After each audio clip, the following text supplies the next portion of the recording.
வர்ணாசிரமம் அப்படிங்கிறது கர்மத்தின் அடிப்படையில் விதிக்கப்பட்டதே தவிர குலத்தினோ ஜாதியின் அடிப்படையிலோ விதிக்கப்பட்டது அல்ல. And even in today's world hypothetically எல்லாத்தையுமே அழிச்சாச்சு அப்படின்னு சொன்னா கூட you cannot have a society without வர்ணம், இல்லையா? அறிவு சார்ந்த விஷயத்தில் செயல்பட்டு கொண்டிருக்கும் சமுதாயம் பிராமண சமுதாயம். அட்மினிஸ்ட்ரேஷன், பாலிடிக்ஸ், ஆட்சி இந்த விஷயத்துல ஈடுபட்டு கொண்டிருக்கும், அப்புறம் ப்ரொடெக்ஷன், செக்யூரிட்டி இந்த விஷயத்துல ஈடுபட்டு கொண்டிருக்கும் சமுதாயம் க்ஷத்ரிய சமுதாயம்.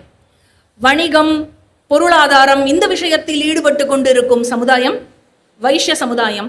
இவர்கள் எல்லோருக்கும் தம்முடைய பணியை கொடுத்து ஊதியம் பெறும் சமுதாயம் சூத்ர சமுதாயம். நீங்க ஜாதியே இல்லைன்னு சொன்னா கூட ஈவன் இன் வெஸ்டர்ன் கண்ட்ரிஸ் இந்த 4 சமுதாயம் இருக்கா இல்லையா? அது இல்லாம சொசைட்டி இருக்கவே முடியாதே, சொசைட்டியே ஃபங்க்ஷன் ஆக முடியாதே.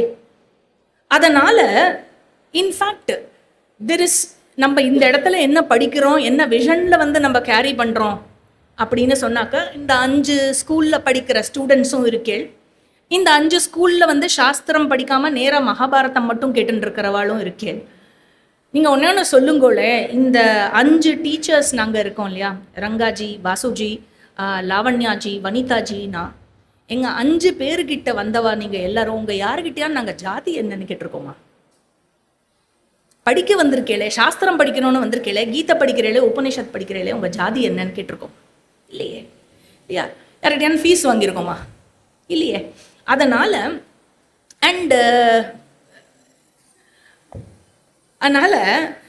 நீங்க இன்ஃபேக்ட் நம்ம சாஸ்திரத்தெல்லாம் படிச்சு பார்த்தேன்னா there are more restrictions imposed only for பிராமண வர்ணம்.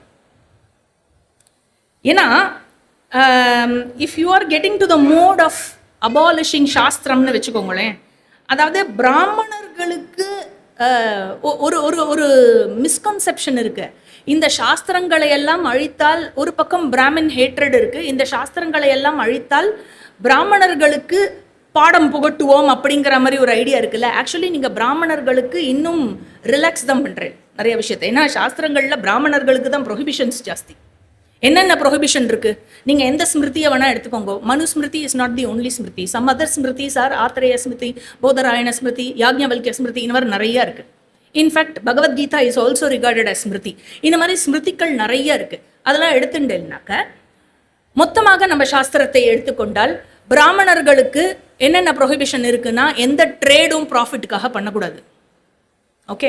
அதுக்கப்புறம் பைசாவை வட்டிக்கு விட்டு சம்பாதிக்கக்கூடாது. அதுக்கப்புறம் எந்த கமாடிட்டியும் விற்கக்கூடாது விலைக்கு, இன்க்ளூடிங் வேதம், இன்க்ளூடிங் வேதிக் நாலேஜ். அதுக்கப்புறம் ஆல்கஹால் குடிக்கக்கூடாது. அதுக்கப்புறம் மீட்டெல்லாம் சாப்பிடக்கூடாது, நான் வெஜிடேரியன் சாப்பிடக்கூடாது. சிம்பிள் லிவிங் தான். அதுக்கப்புறம் கொஞ்சம் தான் பேசிக் விஷயம், கொஞ்சமாக தேவைப்படுறது மட்டும் அக்யூமுலேட் பண்ணிக்கலாம், ரொம்ப வெல்த் அக்யூமுலேட் பண்ணக்கூடாது. அப்புறம் உண்மையைத்தான் பேசணும், உண்மையை கைவிடக்கூடாது. இன்னும் ரொம்ப கஷ்டமான விஷயம் சொல்லட்டோமா, கோபமே படக்கூடாது பிராமணன் அப்படின்னா. அதுக்கப்புறம் கல்யாணத்துக்கு முன்னாடி பிரம்மச்சரியத்தை தான் கடைபிடிக்க வேண்டும். இந்த லிவ்-இன் ரிலேஷன்ஷிப் எல்லாம் பண்ணக்கூடாது. கல்யாணத்துக்கு அப்புறம் முன்னாடியும் சரி, கல்யாணத்துக்கு முன்னாடி பிரம்மச்சரியா இருக்கும் பொழுதும் சரி, கல்யாணத்துக்கு அப்புறமும் சரி, என்னென்ன பிரம்மச்சரிய ஆசிரமத்துல, கிரகஸ்த ஆசிரமத்துல செய்யப்பட வேண்டிய டெய்லி ரைட்ஸ் இருக்கு, ரிச்சுவல்ஸ் இருக்கு, அதெல்லாத்தையும் கண்டிப்பாக செய்ய வேண்டும். சந்தியாவந்தனம், சமிதாதானம், ஆர் சந்தியாவந்தனம் அண்ட் அக்னிஹோத்திரம், இது எல்லாம் செய்யப்பட வேண்டும். அப்புறம் பாலிடிக்ஸ்ல ஈடுபடக்கூடாது, எலெக்ஷன் கண்டெஸ்ட் பண்ணக்கூடாது. வேணா பொலிட்டிஷியனுக்கு தேவை, அவர்கள் அழைத்தால் அட்வைசரியா இருக்கலாம். காசு டிமாண்ட் பண்ணக்கூடாது, கொடுத்தா வாங்கிக்கலாம், இல்லாட்டா கேட்கக்கூடாது. இப்போ நீங்க சொல்லுங்களேன், இதெல்லாம் நம்ம சாஸ்திரத்துல இருக்குல்ல. 4 வர்ணத்துல அதிகமான ரெஸ்ட்ரிக்ஷன்ஸ், டிசிப்ளின் இம்போசிங் பிராமண வர்ணத்துக்கு தான் இருக்கு. இப்போ இந்த சாஸ்திரத்தெல்லாம் அழிச்சா பிராமணர்களுக்கு அது ஃபேவரபிளா இல்லை பிராமணர்களுக்கு பாடம் புகட்டுமா? Do you still want to eradicate மனுஸ்மிருதின்னு கேட்குறேன். இதில் சொல்லப்படும் விஷயங்கள் இன்று சமுதாயத்தில் எல்லாமே கடைபிடிக்கப்படுகிறதா என்று சொல்ல முடியாது. அப்படி இருக்கும் பட்சத்தில் அழித்து என்ன ஆக போகிறது என்று கேட்கிறேன் இல்லையா? அதனால எங்கேயுமே சாஸ்திரம் பிராமணர்களுக்கு ஃபேவரபிளா எங்கேயுமே இல்லை. அதனால எத்தனையோ நல்ல விஷயங்கள் சொல்லப்பட்டிருக்கிறது. மனுஸ்மிருதியே எடுத்துட்டா ஒரு தடவை படிச்சுட்டு வேணா அழிக்கிறத பற்றி யோசிக்கலாம் இல்லையா? என்ன நல்ல விஷயம் சொல்லப்படுகிறது? எத்திர நாரியஸ்து பூஜ்யந்தே ரமந்தே ரமந்தே தத்ர தேவதாக எத்ரைதாஸ்து ந பூஜ்யந்தே சர்வஸ்தத்ர அபலா கிரியாக. இதுக்கு பேரலா எனக்கு வேற ஒரு தர்மத்தில், சனாதன தர்மத்தை தவிர வேற ஒரு தர்மத்தில் இன்னொரு ஒரு வருஷம் இருக்கான்னு காமிங்க. எங்கு பெண்கள் பூஜிக்கப்படுகிறாரோ அங்கு தேவதாக்கள் எல்லா ஐஸ்வர்யத்தையும் பொழிவார்களாம். எங்கு பெண்கள் பூஜிக்கப்படவில்லையோ அங்கு செய்யப்படும் எந்த செயலும் பலனை கொடுக்காது, நற்பலனை கொடுக்காது. இது Manusmriti. Okay, one more, that's all. Okay, சோச்சந்தி ஜாமயோ யத்ர வினஷ்யத்யாஷு தத்குலம் ந சோச்சந்தி து யத்ரைதாக வர்ததே தத்தி சர்வதா. அதாவது எந்த வீட்டில் அந்த பெண்ணாகியவள், அந்த வீட்டுக்கு வந்த பெண்ணோ வீட்டில் இருக்கும் பெண்ணோ, அந்த வீட்டினுடைய பெண்ணாகியவள் துக்கத்தில் இருக்கிறாரோ அழுது கொண்டிருக்கிறாரோ அந்த குலம் நன்மையை அடையாது. எந்த வீட்டில் அந்த பெண் சந்தோஷமாக வைத்து கொள்ளப்படுகிறாளோ அந்த குலமே, அந்த குடும்பமே நன்மையை அடையும். இதுக்கும் பேரலா எதா காட்டுங்கொள்ள. எனக்கு மனுஸ்மிருதியை அழித்தால் இதையும் அழிக்க வேண்டும். ஓகே, ஸோ அதாவது இந்த சிருஷ்டியினுடைய என்டையர் சக்தி, நம்ம சாஸ்திரம் என்ன சொல்றது, இந்த சிருஷ்டியை காப்பதற்கான சக்தி, அந்த பிசிக்கல் ப்ரொடெக்ஷன் ஃபோர்ஸ் இருக்கு இல்லையா, அந்த தன்மை க்ஷத்ரம். அந்த ப்ரொடெக்ஷன் கொடுக்குற அந்த தன்மை க்ஷத்ரம், க்ஷத்ரிய பலம். அந்த விஷயத்திற்கு பின்னாடி நின்று அதை சரியான முறையா அதை சேனலைஸ் பண்ணி அந்த அறிவை கொடுப்பது பிரம்மபலம், பிராமண சக்தி. தன்மையை குறிக்கிறது. சரியா? எந்த காஸ்டோ கம்யூனிட்டியோ குறிக்கல். சரி, ஸோ இந்த தம் தர்மத்தில் இருக்கும் பிராமணர்களாலும் க்ஷத்ரிய வர்ணத்தாலும் தான் இந்த மொத்த சிருஷ்டியும் தாங்க கொள்ளப்படுகிறது அப்படின்னு இங்க தால்பியர் யுதிஷ்டிரருக்கு சொல்றார். இதுக்கு பேரலா வேதாந்தா ஸ்டூடெண்ட்ஸ் எங்கேயான கேட்ட மாதிரி இருந்தா சொல்லுங்க. ஓகே, யஸ்ய பிரம்மச்ச க்ஷத்ரம் ச உபே பவத ஓதனஹ மிருத்யுர் யஸ்யோபசேச்சனம் சேச்சனம் க இத்தா வேத யத்ர சஹா. கட்டோபனிஷத் 1:2-25 என்ன சொல்லப்படுறது? அதாவது இந்த இரண்டு சக்தியையும் பிரளய காலத்தின் பொழுது ஆத்மாவுக்கு இந்த இரண்டு சக்தியும் ஃபுட் ஆகிறது. அதாவது எல்லாம் இட் ரிசால்வ்ஸ் இன்டு ஆத்மா. மொத்த சிருஷ்டியும் ரிசால்வ்ஸ் இன்டு ஆத்மான்னு சொல்றதுக்கு பதிலாக பிரம்ம சக்தியும் க்ஷத்ரமும் ஆத்மாவில் ரிசால்வ் ஆகுது, ஆத்மாவால் உட்கொள்ளப்படுகிறது என்றால் மொத்த சிருஷ்டியும் இதனால் தான் நடக்கிறதுங்கிறது உணர்த்தப்படுகிறது. அதனால இந்த இரண்டு சக்தியும் சேரும் பொழுது இப்படிப்பட்ட சேர்க்கையால் இந்த உலகமானது மகிழ்ச்சியையே அடைகிறது. இதற்கு ஒரு எக்ஸாம்பிள் கொடுக்கிறார் தால்பியர். என்ன சொல்றார்? எவ்வாறு காற்றின் சக்தியை கொண்டு அக்னியின் பலம் மொத்த கானகத்தையும் உட்கொண்டு விடுகிறதோ அதே போல் யுதிஷ்டிரா பிரம்ம சக்தியை கொண்ட க்ஷத்ர பலமே எதிரிகள் அனைவரையும் உட்கொண்டு விடும், வீழ்த்திவிடும். அதனால் அடையாததை அடையவும் அடைந்து கொண்டதை அதை அதை வைத்துக் கொள்வதற்காகவும் வேதம் அறிந்த பிராமணரை உன்னுடன் வைத்துக்கொள் அப்படிங்கிறார். நீ எப்பொழுதும் பிராமணர்களை உயர்வாகவே கருதுபவன், உயர்வாகவே நடத்தி கொண்டு வருகிறாய். இதன் காரணமாகவே உன்னுடைய புகழ் யுதிஷ்டிரா 3 உலகங்களிலும் சுடர்விட்டு எரிந்து கொண்டிருக்கிறது. இதை சொல்லிட்டு அந்த பிராமணனாகிய அந்த முனிவராகிய தால்பியர் மற்ற பிராமணர்களும் சேர்ந்து வருகிறார்கள். பாண்டவர்கள் எல்லா பிராமணர்களுக்கும் நமஸ்காரம் சொல்கிறார்கள். தேவ ரிஷிகள் அனைவரும் அந்த புரந்தரனாகிய இந்திரனை சூழ்ந்திருப்பது போல் இந்த முனிவர்கள் அனைவரும் யுதிஷ்டிரனை சூழ்ந்து நின்றார்களாம். அப்புறம் என்னாச்சு? ஒரு நாள் மாலை பொழுதில் திரௌபதியுடன் பாண்டவர்கள் பேசிக்கொண்டிருந்தார்கள். அப்பொழுது திரௌபதி யுதிஷ்டிரர்கிட்ட பேச ஆரம்பிக்கிறான். திரௌபதி என்ன சொல்றா, அவளுக்கு ரொம்ப கோபம் இருக்கு, நடந்த விஷயம் இன்னும் ஃப்ரெஷ்ஷா இருக்கு, அந்த உணர்ச்சியெல்லாம் எத்தனை அழுதும் தீரவில்லை, நல்ல கோபம் உள்ளுக்குள்ள எரிந்து கொண்டிருக்கிறது. இதுதான் திரௌபதியோடைய எமோஷனோட பேக்ரவுண்ட். அவ யுதிஷ்டிரர்கிட்ட சொல்றா, பாவியும் கடுமை நிறைந்தவனும் தீய மனமும் கொண்ட துரியோதனன் நிச்சயமாக நமக்காக வருந்தி கொண்டிருக்க மாட்டான். ஐயோ காட்டுக்கு அமிச்சிட்டோமே பாவமே அப்படின்னு அவன் வருந்தி கொண்டிருக்க மாட்டான். அவன் இதயம் இரும்பால் ஆனது. இன்பங்களை அனுபவிக்கும் தகுதியுள்ள உமக்கு இந்த துக்கம் தகாதது. உங்களை இப்படி துன்பத்தில் தள்ளிவிட்டு அவன் தனது மக்களுடன் சந்தோஷமாக இருந்து கொண்டிருக்கிறான். ஹஸ்தினாபுரத்தை விட்டு நாம் செல்லும் பொழுது எல்லோருமே அழுதார்கள். ஆனால் இந்த 4 மட்டும் அழவில்லை. யாரு? துரியோதனன், கர்ணன், துஷாசனன், சகுனி. இந்த 4 மட்டும் கண்ணீர் சிந்தவில்லை. நான் உமது படுக்கையை நினைத்து பார்த்து துயர் கொள்கிறேன். அங்கு தங்க கட்டிலும் பஞ்சு மெத்தையிலும் ராஜாக்களுக்கு ராஜாவாக ராஜபோகத்தில் படுத்துறங்கிய நீங்கள் இங்கு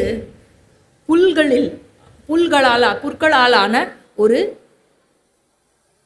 ஒரு இடத்தில் படுத்து உறங்கிக் கொண்டிருக்கிறீர்கள். அங்கு உங்களுக்கு தங்கத்தால் அலங்கரிக்கப்பட்ட ஆசனம் இருந்தது. இங்கே குசப்புற்களால் ஆன, அந்த வெட்டி வேறுன்னு சொல்லுவா இல்லையா, அதால் ஆன ஆசனம் ஒன்று இருக்கிறது. இந்த துயரம் என்னை வாட்டுகிறது. அங்கு மன்னர்களால் சூழப்பட்ட உங்களை கண்டேன். இங்கு நீங்க ராஜாவா இல்லையே. இப்படி உங்களை பார்க்க என் மனம் எப்படி அமைதியாக இருக்கும்? சந்தனம் பூசி சூரியனை போல் பிரகாசித்து கொண்டிருந்தது உங்களுடைய மேனி. இன்றோ அழுக்கும் மண்ணும் பூசிய வண்ணமாக இருக்கிறது. வெண்பட்டாடை உடுத்தி உங்களை பார்த்துவிட்டு அந்த கண்களால் இங்கு உங்களை கிழிசல்கள் அணிந்து கொண்டிருக்கும் உங்களை நான் இன்று கண்டு கொண்டிருக்கிறேன். ஆயிரக்கணக்கான தங்கத்தட்டுகள் நம் வீட்டில் இருந்தது. அவைகளெல்லாம் எதற்காக இருந்தது? பிராமணர்களுக்கு உணவளிப்பதற்காக நாம் வைத்திருந்தோம். இதையெல்லாம் இப்பொழுது நாம் வாழும் இந்த நிலைமையை இதையெல்லாம் பார்க்கும் பொழுது என் மனம் எப்படி அமைதியாக இருக்கும்?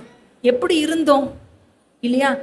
உங்கள் இந்த தம்பிகள் ருசியான உணவை உண்டு வாழ்ந்து கொண்டிருந்தார்கள். அதையே புசித்து வாழ்ந்து கொண்டிருந்தார்கள். இங்கோ என்ன கிடைக்கிறதோ அதை தான் சாப்பிட வேண்டும் இல்லையா? காலம் கடந்து விட்டதுதான், இன்னும் நீ மீளவில்லையா என்று கேட்காதீர்கள். காலம் கடந்து விட்டது என்றாலும் இதையெல்லாம் கண்டும் உங்களுக்கு இன்னுமா கோபம் வரவில்லை? யுதிஷ்டிரர் அப்போலேருந்து இப்போ வரைக்கும் கோபப்படவே இல்லை. அதை இவளால அக்செப்ட் பண்ண முடியல. கோபம் வரல உங்களுக்கு கோபமே வராதா அப்படின்னு. பீமசேனர் இப்படி துயரத்தில் விழுந்து கிடப்பதை பார்க்கிறீர்களே, இதை கண்டு உங்களுக்கு கோபம் வரவில்லையா? தேவர்களாலும் தானவர்களாலும் வணங்கப்பட்டு வரும் மனிதர்களிலேயே வியாக்ரம் போல் திகழ்ந்திருக்கும் இந்த அர்ஜுனனை பாருங்கள். இவருக்கு ஏற்பட்ட அநீதியை கண்டு, இவர் இந்த நிலையில் இருப்பதை கண்டு உங்களுக்கு கோபம் வரவில்லையா? அழகு நிறம் கொண்டவர், இளமையும் வாழ்வீச்சில் ஒப்பற்றவனாக திகழ்ந்து கொண்டிருக்கும் நகுலர் இருக்கிறார். அவர் நாடு கடத்தப்பட்டு இங்கு கானகத்தில் வாழ்ந்து கொண்டிருக்கிறாரே, இதை கண்டுமா உங்களுக்கு கோபம் வரவில்லை? அழகிய உருவமும் பெரிய வீரமும் கொண்டு கல்வியில் சிறந்து விளங்கிக் கொண்டிருக்கும் சகதேவர் அநியாயமாக நாடு கடத்தப்பட்டு இங்கு கானகத்தில் உலவிக் கொண்டிருக்கிறாரே, அதை கண்டு உங்களுக்கு கோபம் வரவில்லையா? சிறப்பு மிகுந்த பாண்டு என்ற ராஜாவினுடைய மருமகள் நான். பெரும் வீரர்களுக்கு அர்ப்பணிக்கப்பட்ட மனைவியாக இருக்கும் நான் நாடு கடத்தப்பட்டேன், அவமதிக்கப்பட்டு நாடு கடத்தப்பட்டேன்.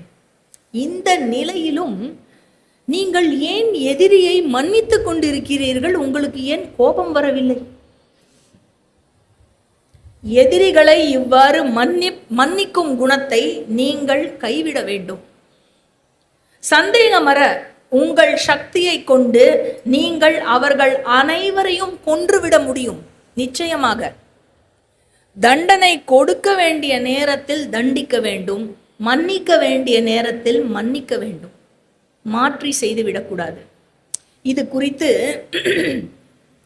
விரோச்சனின் மகனாகிய பலி சக்கரவர்த்திக்கும் அவனுடைய பாட்டனாகிய யாரு பிரகலாதருக்கும் இடையில் நடந்த ஒரு உரையாடல் சொல்லப்படுகிறது. அதை உமக்கு சொல்கிறேன். இது யாரு சொல்ற? திரௌபதி யுதிஷ்டிரருக்கு அட்வைஸ். சரியா? பலி சக்கரவர்த்தி பிரகலாதர் கிட்ட கேட்கிறார், தாத்தா, மன்னிக்கும் தகுதி மெச்ச தகுந்ததா அல்லது பலமும் சக்தியும் மெச்ச தகுந்ததா? இது குறித்து எனக்கு புதிராக இருக்கிறது. நான் கோவப்படணுமா இல்லைன்னா மன்னிக்கணுமா? என்ன பண்ணணும்? ஏதாவது ஒரு ரூல் சொல்லுங்க எனக்கு. உமது கட்டளை எதுவாக இருந்தாலும் நான் அதை கட்டாயமாக ஏற்றுக்கொள்கிறேன். இதை கேட்டவுடன் ஞானம் கொண்ட பலி சக்கரவர்த்தியினுடைய பாட்டனார் யாரு? பிரகலாதர் இவ்வாறு பலி சக்கரவர்த்தியிடம் கூறினார். பிரகலாதர் சொல்றார், குழந்தாய், பலம் எப்போதும் மெச்ச தகுந்தது இல்லை, மன்னிப்பும் எப்போதும் மெச்ச தகுந்தது இல்லை. நிச்சயமாக நீ இவை இரண்டிற்கும் உள்ள உண்மையை அறிந்து கொள்ள வேண்டும் அப்படின்னு சொல்லிட்டு, எப்பொழுதும் மன்னித்து கொண்டே இருப்பவன் பல தீங்குகளுக்கு ஆளாகிறான், அதை சொல்கிறேன் கேள். அதுக்கப்புறம் அதர் சைடும் சொல்ல போறார். எப்பொழுதும் எல்லோரையும் மன்னித்து கொண்டிருப்பவன், சரி, அவன் என்ன தீங்குக்கு ஆளாகிறான்? அவனுடைய பணியாட்கள், அப்புறம் அந்நியர்கள், அதுக்கப்புறம் எதிரிகள் அவனை எப்பொழுதும் அவமதிப்பார்கள். எந்த உயிருமே அவனுக்கு அடிபணியாது. ஏன்னா யாரு என்ன தப்பு பண்ணாலும் மன்னிச்சுடுவானே, அவனுடைய வார்த்தைக்கே எந்த ஒரு பலமும் இருக்காது. கற்றவர்கள் அப்படிப்பட்டவனை மெச்சுவதில்லை. பணியாட்கள், உறவினர்கள், அந்நியர்கள், எதிரிகள் அவனது செல்வத்தை அபகரிக்க நினைப்பார்கள், அபகரிக்கவும் செய்வார்கள். அவன் யாருக்கு தலைவனாக இருக்கிறானோ அந்த பணியாட்கள் அவனுக்கு எந்த ஒரு மரியாதையும் கொடுக்க மாட்டார்கள், அவனை வழிபடவும் மாட்டார்கள். இவ்வுலகில் அவமதிப்பு என்பது மரணத்தை விட கொடியதாகும். மன்னிப்பவனிடம் இவர்கள் கடுஞ்சொல் பேசத் தொடங்குவார்கள். மேலும் அவனுடைய மனைவியையும் விரும்புவார்கள். அவனுடைய மனைவியும் தன்னுடைய விருப்பம் போல் நடந்து கொள்வாள். ஏன்னா அவர்தான் மன்னித்து விடுவாரே, இல்லையா? சிறு தண்டனை கூட கிடைக்காது என்றால் இவர்கள் எல்லோரும் தீமையைத்தான் செய்வார்கள். அதுவும் மன்னிப்பவனை தன்னுடைய தலைவனாக இருக்கும் பொழுதிலும் அவனுக்கு காயம் ஏற்படுத்த வினைவார்கள். இது எல்லாமே, இதுவும் இன்னும் மேல சிலவும் எப்பொழுதுமே மன்னிக்கும் குணம் கொண்டவனுக்கு ஏற்படும் தீங்காகும். இதுவே எப்பொழுதும் மன்னிக்கும் தன்மையிலேயே இருக்கும் குறைகளாகும். Now the other side, எப்பொழுதும் மன்னிக்காததன் குறைபாடு என்ன? எப்பவுமே கோபத்தில் இருக்கிறதோட குறைபாடு என்ன? தண்டனை கொடுத்து கொண்டிருப்பதின் குறைபாடு. ஒருவர் அந்த தண்டனைக்கு தகுதி வாய்ந்தவர்தானா என்று பாராமலேயே தண்டிப்பது, அது என்னாகும்? அந்த பர்சனை அவனுடைய நண்பர்களிடம் இருந்து பிரித்துவிடும். அப்படிப்பட்டவன் உறவினர்களாலும் அந்நியர்களாலும் வெறுக்கப்படுவான் காலப்போக்கில்.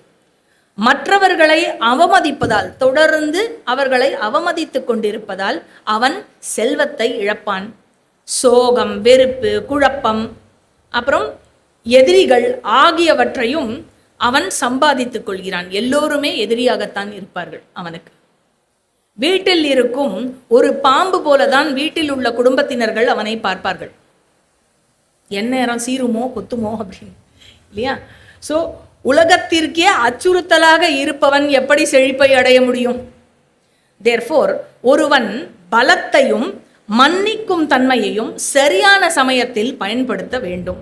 அவ்வாறு செய்பவன் இவ்வுலகிலும் மறு உலகிலும் இன்பத்தை அடைகிறான் அப்படின்னு பலி சக்கரவர்த்திக்கும் பிரகலாதனுக்கும் நடந்த உரையாடலை திரௌபதி யுதிஷ்டிரருக்கு சொல்லி, மன்னா, எந்தெந்த சந்தர்ப்பத்தில் மன்னிக்கலாம் என்று கற்றவர்களால் விதிக்கப்பட்டதை விளக்கிச் சொல்கிறேன். மன்னிக்கலாம் அப்படின்னா அந்தந்த சந்தர்ப்பத்தில் மன்னிக்கலாம், அந்தந்த சந்தர்ப்பத்தில் தண்டிக்கணும் அப்படின்னு சொல்றச்சே, அந்தந்த சந்தர்ப்பத்தில் மன்னிக்கிற சந்தர்ப்பம் எந்தெந்த சந்தர்ப்பம் அப்படின்னு கேட்டாக்க, இங்கே ஒரு 6 சந்தர்ப்பம் லிஸ்ட் பண்ணி சொல்கிறா திரௌபதி. 5 சந்தர்ப்பம் சொல்கிறா, அப்புறம் ஒரு மிசிலேனியஸ் மாதிரி ஒன்று 6வது சொல்கிறா. ஃபஸ்ட்டு சந்தர்ப்பம் எது அப்படின்னாக்க, சேவை செய்த ஒருவன் உங்களுக்கு பெரும் தீங்கு ஒன்றை செய்தாலும் அவன் செய்த முந்தைய சேவையை கருத்தில் கொண்டு அந்த குற்றவாளியை மன்னிக்கலாம். பரவாயில்ல, அவன் நமக்கு நல்லது பண்ணியிருக்கான் ஒரு காலத்தில், சரி ஏதோ பண்ணிட்டான் விடுன்னு அந்த டைம் மன்னிச்சு விடலாம், பரவாயில்ல. அதச்சேத் புத்திஜம் கிருத்வா ப்ரூயுஸ்தே தத புத்திஜம் பாபான் ஸ்வல்பேபிதான் ஹன்யாத் அபராதே ததா நிருஜூன். என்ன சொல்றா? முதல்ல சொல்றா, அறியாமையாலும் முட்டாள்தனத்தாலும் ஒருவன் குற்றம் செய்தான் என்றால் அவனை மன்னிக்கலாம். அப்புறம் என்ன சொல்றா? அறிந்தே குற்றம் செய்தவன், நான் ஏதோ தெரியாமல் செய்துவிட்டேன் என்று கெஞ்சினான் என்று சொன்னால் அவனுடைய குற்றம் அல்பமாக இருந்தாலும் அவனை மன்னிக்க கூடாது. தெரிஞ்சேதானே பண்ண, அப்புறம் என்ன தெரியாம பண்ணிட்டேன் இல்லையா? அதனால அவனை அல்பமாக இருந்தாலும் அந்த குற்றம் அதற்கேற்ற தண்டனையை கொடுக்க வேண்டும். சரியா? அப்புறம் 3வதா சொல்றா, எல்லா உயிர்களின் முதல் குற்றமும் மன்னிக்கப்படும். ஃபர்ஸ்ட் தப்பு ஓகே, ஃப்ரீ, நோ ப்ராப்ளம். சரியா? அவனது இருப்பினும் 2வது குற்றமானது அதே தப்ப 2வது வாட்டி பண்ணானா, ஃபர்ஸ்ட் டைம் அந்த தப்பு பண்றானா ஓகே மன்னிச்சுடுங்கோ, அதே தப்ப 2வது வாட்டி பண்ற அப்படின்னாக்க எவ்வளவு அல்பமான தவறாக இருந்தாலும் அது தண்டிக்கப்பட வேண்டும். ஏன்னா அப்படின்னா என்ன அர்த்தம்? நிறைய தப்பு பண்ணலாம், நோ ப்ராப்ளம், ஒரே தப்பை இன்னொரு தடவை செய்யக்கூடாது, தெரிஞ்சே தப்பு பண்ணக்கூடாது, இந்த கண்டிஷன். சரியா? ஓகே. 4வது என்ன சொல்றா, எந்த சந்தர்ப்பத்தில் மன்னிக்கலாம் அப்படின்னா, ஒரு மனிதனானவன் விரும்பாமல் குற்றம் இழைத்தான் என்றால், அவனுக்கு அதை செய்வதில் விருப்பம் இல்லை, இருந்தாலும் அவன் அதற்கு தள்ளப்பட்டான் என்றால், அவனது கோரிக்கையை, அவனோட கேஸை ஆராய்ந்து சீரான நீதி விசாரணை செய்து அவனை மன்னிக்க வேண்டும். இது 4th கேஸ்.